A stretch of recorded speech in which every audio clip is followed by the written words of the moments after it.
점점 더 진화하는 사이버 위협에 완전히 자유로울 수는 없죠. 특히나 중소기업의 경우에는 전사 보안 시스템을 구축하기에 인력이나 비용에 많은 부담이 있을 수밖에 없습니다. 하지만 그렇다고 보안을 하지 않을 수는 없고 하자니 부담스러워서 고민을 하게 되죠. 이렇게 고민하는 동안 사이버 공격에 타깃이 되게 되죠. 그리고 실제로 입게 되는 피해는 막대하게 됩니다.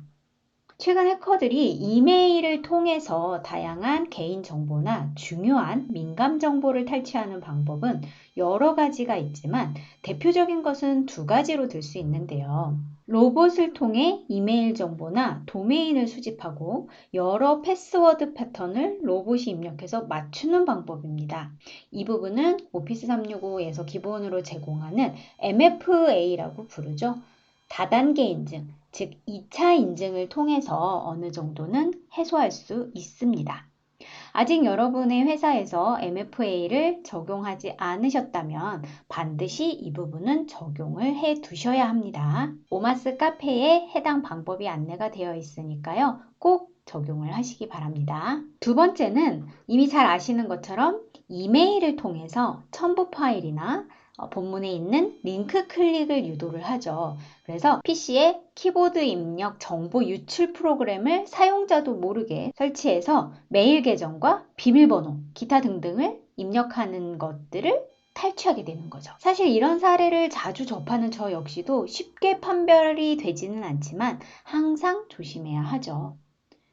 자, 기사 하나를 한번 살펴볼까요? 네, 기사를 보시면 신종 이메일 해킹 무역 사기 등장, 국내 해외 간 파트너십 비상이라고 보여지시죠. 취약한 보안 구조를 활용을 해서 이메일 정보를 탈취를 해서 인보이스, 즉 세금 계산서 이런 것들의 계좌 정보를 위조를 하는 거죠. 이메일 철자를 교묘히 바꾸는 기존 방식과는 다르게 조금 더 다양한 신종 이메일 해킹 수법이 확인됐다라고 합니다. 그래서 해외 기업이나 뭐 이런 것들과 파트너십을 진행하는 회사에서는 주의를 하셔야겠죠. 중소기업이 독일거래처에 기자재랑 유지보수 서비스를 제공을 한 후에 그쵸, 지급을 못 받는 거예요. 인보이스 내 계좌 정보를 위조를 하고 바꿔치기한 계좌로 송금이 돼버렸으니까요. 그쵸?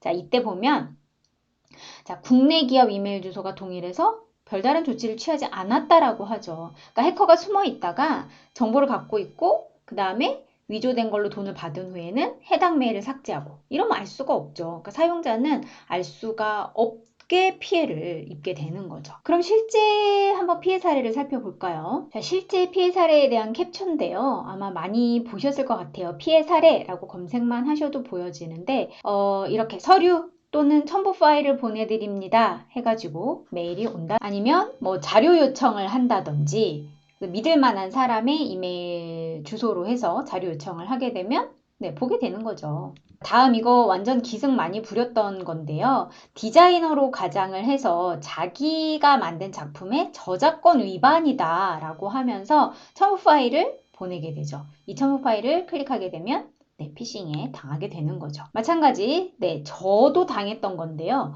네, 세금계산서예요. 국세청 거죠. 굉장히 유사합니다.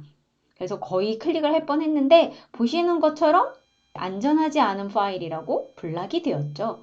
자, 이런 식의 피해가 계속되고 있습니다. 그럼 실제로 어떤 회사들이 메일을 통해 첨부 파일이나 링크 클릭을 유도를 해서 이런 피싱을 하는 것을 막을 수 있는 ATP라고 하는 솔루션을 적용을 해야 하는지 실제로 여러분들의 회사를 모니터링 해보도록 할까요? 자, 저와 함께 한번 살펴보시죠. 먼저 오피스 365 관리자로 로그인을 하시고 관리센터로 들어옵니다. 그러면 왼쪽에 관리센터에 Security라고 보여질 거예요. 자, 눌러줍니다. 그러면 보안 및 준수 페이지가 이렇게 보여지게 되죠. 여기 설마 처음 들어오신 건 아니죠? 이제 여기에서 한번 여러분들이 얼마나 공격을 받고 있는지 직접 눈으로 확인을 해보시면 좋을 것 같습니다. 자, 왼쪽 메뉴 마우스 쭉 내리면 보고서라고 보여집니다. 자, 클릭하시고요. 네, 여기 대시보드로 이동을 합니다. 자, 우리 네 가지 요소를 한번 살펴볼 건데요. 먼저 피싱 캠페인의 대상이 된 사용자. 이거는 피싱 캠페인의 이 사람이 대상으로 지정이 된 사람들. 그러니까 상위 목록을 보여주는데요. 자, 클릭해 볼게요. 그러면 피싱 캠페인의 대상으로 지정된 상위 사용자 목록을 검토합니다. 자, 지난 29일 거의 한 달이죠. 12번 발생했대요. 보니까 이 사람 40번, 이 사람 39번. 이렇게 정보를 볼 수가 있는 거죠. 네, 더 자세한 내용을 볼 수도 있고 이 사용자에 대해서 피싱 방지 정책을 설정을 해야 된다라고 보이죠. 저희는 이미 설정을 해놨고요. 이 숫자가 많으면 많을수록 어떤 건가요? 문제가 있게 되는 거죠. 여러분 회사에 어떤 사람이 얼마나 대상이 되고 있는지 한번 확인을 해보세요. 두 번째는 지난 30일 동안 인증에 실패한 스푸핑된 도메인입니다. 그래서 조직 내에서 54개의 도메인이 스푸핑을 시도하는 보낸 사람의 영향을 받습니다. 그래서 의심스러운 도메인은 이만큼이고요. 의심스럽지 않은 도메인은 이만큼이었다. 이 역시 숫자가 높을수록 문제가 되겠죠. 그 다음 스푸핑 탐지 영역을 좀 보셔야 되는데요. 이것도 매일 리포트를 보여주게 됩니다. 그래서 보니까 15일에는 없었죠. 그런데 14일에는 243개 중에 2개가 스팸으로 처리가 됐죠.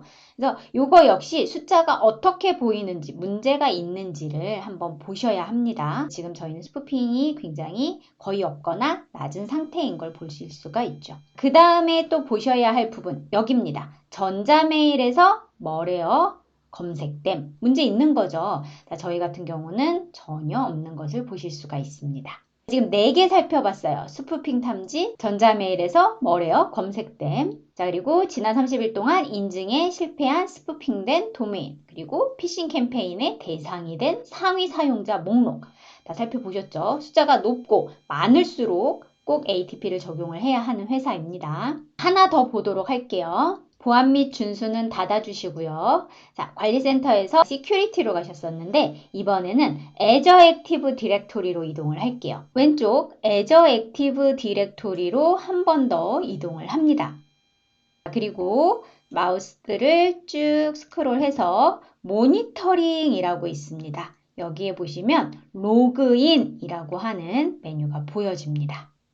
왼쪽에 보시면 필터 추가라고 있습니다. 필터 추가에서 상태 선택합니다. 적용하고 실패 적용을 할게요. 지난 24시간에는 없어요. 제가 이거를 지난 1개월로 바꿔볼게요.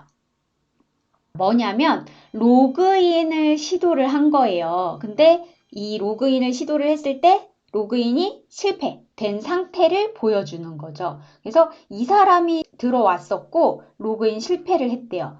왜냐면 조건부 액세스가 적용되지 않아서. 제가 앞에 얘기를 했었죠. MFA를 꼭 하셔야 된다. MFA를 통해서 다 적용이 안 된 거예요.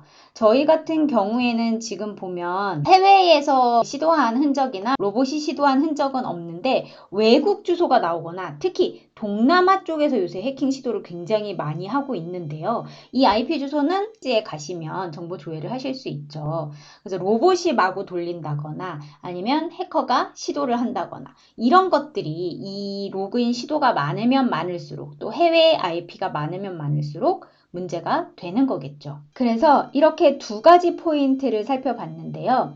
대시보드에서 보신 것이나 이렇게 Azure AD에서 이 로그인 모니터링으로 보신 정보에 문제가 심각하다라고 판단이 되시거나 아니면 피해를 입으셨거나 아니면 사전에 그 피해를 방지하고 싶은 분들은 ATP 솔루션을 적용을 하시고 본 과정을 학습하시는 것을 권장해 드립니다.